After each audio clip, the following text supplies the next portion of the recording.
السلام علیکم۔ امید ہے آپ سب خیریت سے ہوں گے۔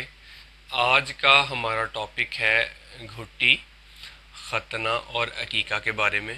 ہم دیکھیں گے کہ قرآن پاک اور حدیث پاک نے اس کے بارے میں کیا شرعی احکامات نازل کیے ہیں۔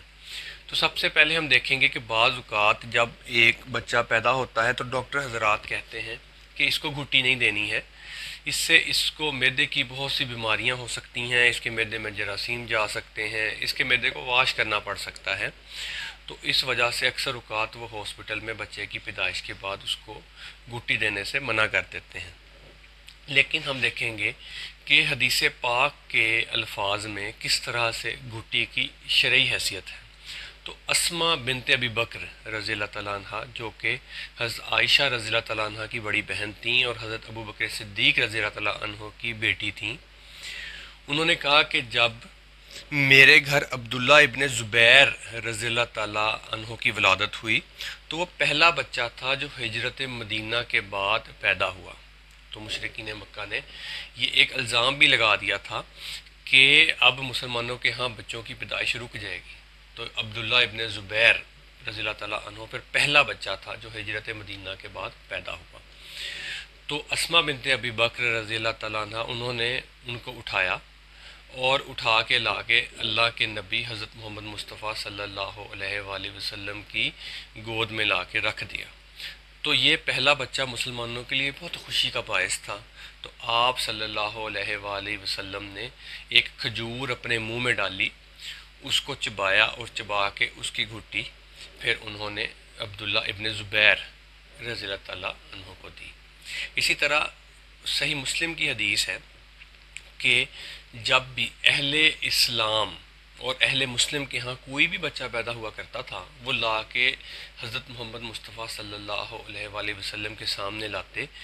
آپ صلی اللہ علیہ وآلہ وسلم اپنے مبارک ہاتھ سے اور مبارک تھوک سے اس کو گھٹی دیتے، کیونکہ آپ صلی اللہ علیہ وآلہ وسلم کے تھوک مبارک میں بھی برکت تھی۔ اسی طرح جو خاص طور پر گھٹی ہے وہ شہد کی دی جاتی ہے، اور ہمارے سب کانٹیننٹ میں اس بر صغیر میں بھی جو شہد ہے اس کی گھٹی کو افضل بھی سمجھا جاتا ہے۔ اور جو شہد ہے اس کے بارے میں قرآن پاک اور حدیث پاک میں بہت سے احکامات بھی ہیں، اور اس کے بارے میں کہ یہ صحت کے لیے مفید ہے بہت سی آیات اور احادیث بھی موجود ہیں۔ صحیح بخاری اور صحیح مسلم میں ہے کہ ایک صحابی کے بھائی کا پیٹ خراب ہو گیا، وہ آپ صلی اللہ علیہ وآلہ وسلم کے پاس آیا اور فرمایا کہ اس طرح میرے بھائی کا پیٹ خراب ہے۔ آپ صلی اللہ علیہ وآلہ وسلم نے فرمایا کہ تم اسے شہد دو۔ وہ دوبارہ حاضر ہوا، اس نے کہا کہ اے اللہ کے نبی صلی اللہ علیہ وآلہ وسلم، اس کا پیٹ زیادہ خراب ہو گیا ہے۔ آپ نے فرمایا اسے پھر شہد دو۔ وہ تیسری دفعہ حاضر ہوا، اس نے کہا کہ اے اللہ کے نبی صلی اللہ علیہ وآلہ وسلم، اس کا پیٹ مزید خراب ہو گیا ہے۔ آپ نے فرمایا اسے مزید شہد دو، تیرے بھائی کا پیٹ جھوٹا ہے اور اللہ کا قرآن سچا ہے۔ سورہ انحل میں ہے کہ جو شہد ہے اس میں ہم نے شفا رکھی ہے، اور پھر چوتھی مرتبہ وہ آیا تو اس نے بتایا کہ بھائی کا پیٹ ٹھیک تھا۔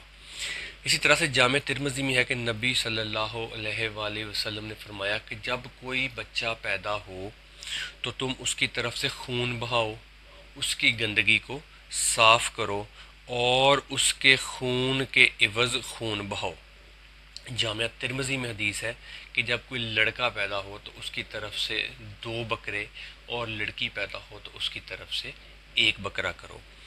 اب یہ جو ہم بکرا لڑکے کی طرف سے یا لڑکی کی طرف سے کریں گے اس کو عقیقہ کہا جاتا ہے، اور یہ 7ویں دن ہی صرف کیا جائے گا۔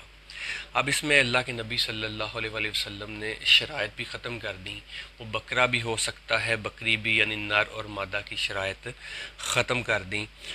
اور اس کے علاوہ جب آپ 7واں دن آئے گا تو اس کا ایک خوبصورت نام رکھو گے، اس کے جو جسم سے گندگی یعنی جو اس کے سر کے بال ہیں وہ صاف کر دو گے، اور اس کی طرف سے عقیقہ کرو گے۔ اب کچھ ضعیف روایات میں آتا ہے کہ جو سر کے بال بچے کے اتارے جاتے ہیں ان بالوں کے عوض چاندی کی مالیت ان کا وزن کر لیا جاتا ہے اور وہ ادا کیا جاتا ہے، لیکن یہ ضعیف حدیث ہے۔ اس سے بہتر اور افضل طریقہ یہ ہے کہ اس کی بجائے وہاں پہ صدقہ کر دیا جائے۔ صحیح بخاری کی حدیث ہے کہ اگر کوئی لڑکا پیدا ہو تو اس کا ختنہ کرو، جیسا کہ حضرت ابراہیم علیہ السلام نے بڑی عمر میں جا کر انہوں نے اپنا تیشے کے ساتھ خود ختنہ کیا، تو اس سے ثابت ہوا کہ ہم اپنا ختنہ بھی خود کر سکتے ہیں بڑی عمر میں جا کے۔ لیکن اگر بعض اوقات جب بچہ پیدا ہوتا ہے تو اس کو میڈیکلی بہت سی کمپلیکیشنز کا بھی سامنا کرنا پڑتا ہے، تو اس میں وہ ضروری نہیں ہو جاتا کہ جی وہ جب بچہ پیدا ہو تو فوراً جی اس کا ختنہ سب سے پہلے کرے، ورنہ وہ مسلمان ہی نہیں رہے گا۔ ختنے کے اندر اسلام شامل نہیں ہے، اور نہ ہی کوئی مسلمان ہونے کی اس میں بہت زیادہ بڑی وجہ یہ آ گئی ہے کہ بچہ میڈیکلی بیمار ہے، ہم اس کا ختنہ کرتے ہیں اور اس کی خدا نخواستہ ڈیتھ ہو جاتی ہے تو ہم جناب اسلام کو پورا کر رہے ہیں۔ نہیں، ہم ویٹ کریں گے، بچہ جب میڈیکلی سٹیبل ہو جائے گا ہم اس کے بعد اس کا ختنہ کریں گے۔ اسی طرح سے جو عقیقے کا جانور ہے وہ اس کے لیے ایک بہت اہم چیز یہ ہے کہ جو قربانی کا جانور ہے، اس کے بارے میں صحیح مسلم کی حدیث ہے کہ وہ دوندہ ہونا ضروری ہے، قربانی کا جانور۔ لیکن جو عقیقہ ہے اس میں دوندہ ہونے کی کوئی شرط نہیں ہے، بکرا بڑا بھی ہو سکتا ہے، بکرا چھوٹا بھی ہو سکتا ہے، وہ نر بھی ہو سکتا ہے، وہ مادہ بھی ہو سکتا ہے۔ تو یہ ہمارے لیے ایک آسانی پیدا فرمائی ہمارے مذہب نے کہ دوندہ ہونے کی کوئی شرط نہیں ہے، وہ دوندے سے چھوٹا بھی ہو سکتا ہے۔ اس کے لیے ہمیں ایک اور آسانی بھی ہوگی کہ دوندہ بکرا مہنگا ملتا ہے، اور جب مسنہ بکرا یعنی کہ جب ہم بات کرتے ہیں کہ ہمیں دوندہ بھی چاہیے اور ہمیں خصی بکرا بھی چاہیے، تو اس میں یہ ہوتا ہے کہ کسائیوں کو اور باقی لوگوں کو معلوم ہوتا ہے کہ یہ کسی اسپیسیفک فنکشن کے لیے لینا ہے تو وہ مہنگا کر دیتے ہیں۔ تو اس میں عقیقے میں ہمارے لیے آسانی ہوئی کہ ہم تھوڑا کم عمر کا بکرا بھی لے سکتے ہیں اور ہم بکری بھی لے سکتے ہیں۔ اسی طرح بعض لوگ قربانی کے ساتھ عقیقہ رکھ لیتے ہیں کہ بچہ سال کے شروع میں پیدا ہوا اور یہ سوچ لیا کہ جب قربانی آئے گی تو ہم اس قربانی میں اس بچے کو اس کا حصہ رکھیں گے۔ تو اگر گائے ہوگی تو اس کے 7 حصے ہوتے ہیں، اونٹ ہوگا اس کے 7 یا 10 حصے ہوتے ہیں، اس کے 7 بھی ثابت ہیں اور 10 بھی ثابت ہیں۔ ہم اس میں 2 حصے لڑکے کے رکھ لیں گے، اور اگر لڑکی ہوئی تو 1 حصہ لڑکی کا رکھ دیں گے، اور ہم اس کے ساتھ ہی اس کا عقیقہ بھی کر دیں گے۔ جبکہ جامعہ ترمذی میں بہت واضح الفاظ کے ساتھ موجود ہے کہ لڑکے کے لیے 2 بکرے یا 2 بکریاں، اسی طرح لڑکی کے لیے 1 بکرا یا 1 بکری یا 2 جانیں۔ بیسیکلی چیز ہے کہ لڑکے کے لیے 2 جانیں دیں گے اور لڑکی کے لیے 1 جان دیں گے۔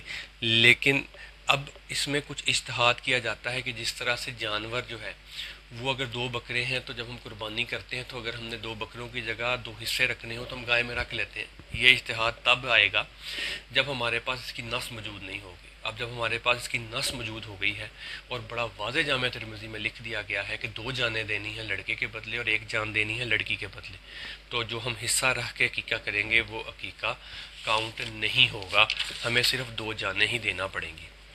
اسی طرح جامع ترمذی میں ہے کہ بچے کی جان گروی ہوتی ہے، بچے کی جان جب ایک بچہ پیدا ہوتا ہے اس کی جان گروی ہوتی ہے، رہن ہوتی ہے بیماریوں کے عوض۔ ہم کیا کرتے ہیں، ہم بچے کی بیماریوں کے زندگی کے جان کے عوض 1 جان دیتے ہیں، اگر لڑکی ہو 2 جانیں دیتے ہیں، اگر لڑکا ہو تو ہم اس بچے کو ان بیماریوں سے ان مصیبتوں سے چھڑواتے ہیں، وہ جان دے کر اپنے والی جان چھڑواتے ہیں۔ تو عقیقہ کے عوض جب جان چھڑوانی ہو تو اس کے بدلے جان دینا ہوگی۔ گائے یا اونٹ کے 7 حصے ہوتے ہیں گائے کے، اور اونٹ کے 7 اور 10 حصے ہوتے ہیں۔ تو جب ہم اگر گائے کو ذبح کرتے ہیں ہم اس کو 7 دفعہ ذبح نہیں کرتے ہیں، گائے کو 1 دفعہ ذبح کرتے ہیں، اس کا مطلب گائے میں 1 جان ہے، تو گائے پوری کی پوری 1 جان کاؤنٹ ہوگی۔ ہاں، اگر کسی نے اس طرح کرنا ہے تو پھر وہ ایسے کرے، وہ جو 1 گائے ہے وہ بچی کے لیے دے اور 2 گائے بچے کے لیے دے، یا 1 اونٹ بچی کے لیے دے اور 2 اونٹ بچے کے لیے دے دے، اگر کسی نے اس طرح سے کرنا ہے۔ لیکن اگر کوئی حصہ رکھے گا کہ 1 گائے میں 2 حصے، تو 1 گائے کی 2 جانیں یا 1 گائے کی 7 جانیں نہیں ہوتی ہیں۔ اسی طرح سے اگر کوئی شخص بہت غریب ہے اور وہ عقیقہ نہیں کر سکتا ہے تو کوئی مسئلہ نہیں ہے، اسلام میں ایسی کوئی سختی موجود نہیں ہے، وہ اپنا زندگی کا سارا معاملہ گزارے، وہ صدقہ دے، جب کبھی اللہ پاک اس کو توفیق دے وہ اپنا عقیقہ کر لے۔ سنن کبریٰ البیہقی میں موجود ہے کہ نبی کریم صلی اللہ علیہ وآلہ وسلم نے اپنا عقیقہ اپنی اعلان نبوت کے بعد کیا تھا۔ تو اس سے ثابت ہوا کہ ہم اپنا عقیقہ بڑی عمر میں بھی کر سکتے ہیں، لیکن جامعہ ترمذی میں ہے کہ نبی کریم صلی اللہ علیہ وآلہ وسلم نے فرمایا کہ عقیقہ 7ویں دن ہے۔ اب 7ویں دن کے بعد جو ہوگا 8ویں دن، وہ صدقہ عام صدقے کی طرح ہوگا، جس طرح ہم باہر کسی بھی غریب کو، یتیم کو، مسکین کو اپنے کسی بھی بیماری کے عوض، مصیبتوں کے عوض یا کسی بھی عوض ہم صدقہ دے دیتے ہیں، وہ اسی طرح کا ایک صدقہ کاؤنٹ ہوگا۔ لیکن اگر ہم ایگزیکٹ 7ویں دن صدقہ کریں گے تو پھر وہ صدقہ جو ہے وہ ہمارا عقیقہ ہو جائے گا، اور وہ عقیقہ ہم بچوں کی بیماریوں سے، مصیبتوں سے، تمام چیزوں سے بچے کو جو گروی رکھا ہوا ہے نجات دلوا دے گا۔ دن گننے کا طریقہ کار یہ ہے کہ اگر کوئی بچہ ہفتے والے دن مغرب سے پہلے پیدا ہوا ہے تو ہم جو دن کاؤنٹ کریں گے وہ ہم ہفتے کا اس کے ساتھ شمار کریں گے۔ ہم کریں گے ہفتہ، اتوار، سوموار، منگل، بدھ، جمعرات، اور جمعے والے دن اس بچے کا عقیقہ ہوگا۔ لیکن اگر کوئی بچہ ہفتے کو جمعے کے بعد پیدا ہوا ہے تو پھر ہم دن کاؤنٹ کریں گے اتوار، سوموار، منگل، بدھ، جمعرات، جمعہ، اور اس کا عقیقہ ہفتے کو ہوگا۔ یہ جو ہم کاؤنٹ کریں گے دن، ہم اس کو شمسی اعتبار سے نہیں کریں گے، ہم اس کو قمری اعتبار سے کریں گے۔ اس کی ایک سمپل سی ایگزامپل سے ہمیں بات سمجھ آ جائے گی کہ جو نماز تراویح ہے، جب رمضان کا چاند مغرب کے بعد نظر آ جاتا ہے تو ہم تراویح اگلے دن جا کے نہیں پڑھتے ہیں یکم رمضان کو، ہمارا رمضان اسی وقت سٹارٹ ہو جاتا ہے اور عشاء کے ساتھ ہم اپنی تراویح پڑھتے ہیں۔ اور اسی طرح جب رمضان کا چاند غروب ہو جاتا ہے تو ہم اسی وقت، اسی دن مغرب کے ٹائم ہم رمضان ختم کر دیتے ہیں اور چاند رات کا معاملہ شروع کر دیتے ہیں۔ تو اس کا مطلب ہے کہ جو شمسی اعتبار ہے رات 12 بجے، ہم اس کے حساب سے کاؤنٹ نہیں کریں گے، ہم قمری اعتبار سے کاؤنٹ کریں گے۔ تو مغرب سے جو پہلے بچہ پیدا ہوا وہ دن کاؤنٹ ہوگا، اور اگر مغرب کے بعد پیدا ہوا تو پھر وہ دن کاؤنٹ نہیں ہوگا، اس سے اگلا دن کاؤنٹ ہوگا۔ امید ہے کہ آج کا لیکچر ہمیں سمجھ آ گیا ہوگا۔ اس میں اگر کوئی چیز رہ گئی ہوگی یا کوئی ٹاپک مس ہو گیا ہوگا، کوئی چیز ہمیں سمجھ نہیں آئی ہوگی، تو انشاءاللہ ہم اس کو نیکسٹ لیکچر میں کور کر لیں گے۔ السلام علیکم۔